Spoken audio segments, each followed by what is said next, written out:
15 iyun Azərbaycan dövlətçiliyi üçün dönüş nöqtəsi hesab edilən Milli Qurtuluş Günü bütün ölkə ərazisində olduğu kimi Lənkəranda da qeyd olunub. Heydər Əliyev mərkəzində keçirilən tədbirdə Lənkəran şəhər icra hakimiyyətinin başçısı Talih Qaraşov çıxış edərək bildirib ki, Milli Qurtuluş Günü Azərbaycan xalqının müstəqilliyini qorumaq və dövlətçiliyini gücləndirmək yolunda atdığı qətiyyətli addımın simvoludur. 15 iyun tarixi xalqın iradəsi və liderin qətiyyəti nəticəsində ölkənin parçalanmadan xilas olduğu gündür deyən Talih Qaraşov, Milli Qurtuluş Gününün Azərbaycan dövlətçiliyinin qorunmasının, sabitliyin bərpasının və gələcək inkişafın əsasının qoyulduğu tarix olduğunu vurğulayıb.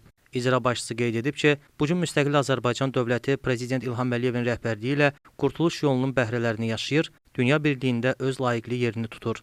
Daha sonra Milli Qurtuluş Günü ilə bağlı çıxış edən digər natiqlər 1993-cü ilin iyun ayında ölkədə yaranmış ağır siyasi böhran, xaos və vətəndaş qarşıdurması təhlükəsi fonunda xalqın çağırışı ilə Bakıya dəvət olunan ümummilli lider Heydər Əliyevin iyunun 15-də Azərbaycan Respublikası Ali Sovetinin sədri seçilməsinin ölkədə sabitliyin və dövlətçiliyin bərpasında mühüm rol oynadığını vurğulayıblar. Bildirilib ki, Milli Qurtuluşun ən mühüm nəticələrindən biri Azərbaycanın müstəqilliyinin möhkəmləndirilməsi olub.